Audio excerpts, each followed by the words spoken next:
Last year, during a trip to Europe, I visited my old place of employment, Lufthansa German Airlines, at the Frankfurt airport.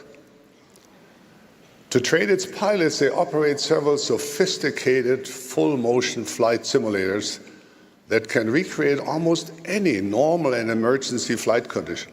During my many years as an airline captain, I had to pass a check flight in the flight simulator every 6 months to keep my pilot license current. I remember well those intense moments of stress and anxiety, but also the feeling of accomplishment after passing the test. Back then, I was young and loved the challenge. During my visit, one of the Lufthansa executives asked if I would like to give it a try again and fly the 747 simulator one more time. Before I had time to fully process the question, I heard a voice sounding astonishingly like my own, saying, "Yes, I would like that very much."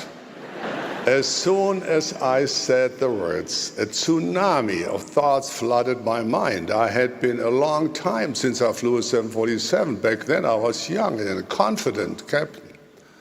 Now I had a reputation to live up to as a former chief pilot.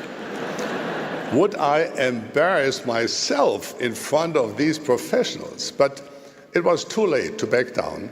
So I settled into the captain's seat, placed my hands on the familiar and beloved controls, and felt once again the exhilaration of flight as the big jet roared down the runway and took off into the wild blue yonder, even if it was only simulated. I'm happy to say that the flight was successful, the aircraft remained intact, and so did my self-image. Even so, the experience was humbling for me.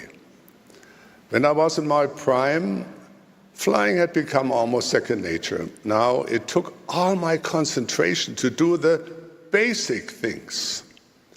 My experience in the flight simulator was an important reminder that getting good at anything, whether it be flying, rowing, sewing, or knowing, takes consistent self-discipline and practice.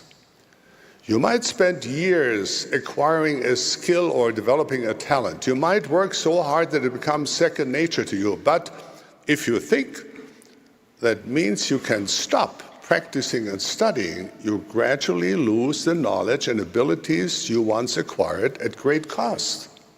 This applies to skills like learning a language, playing a musical instrument, and flying an airliner. It also applies to becoming a disciple of Christ. Simply put, discipleship takes self-discipline.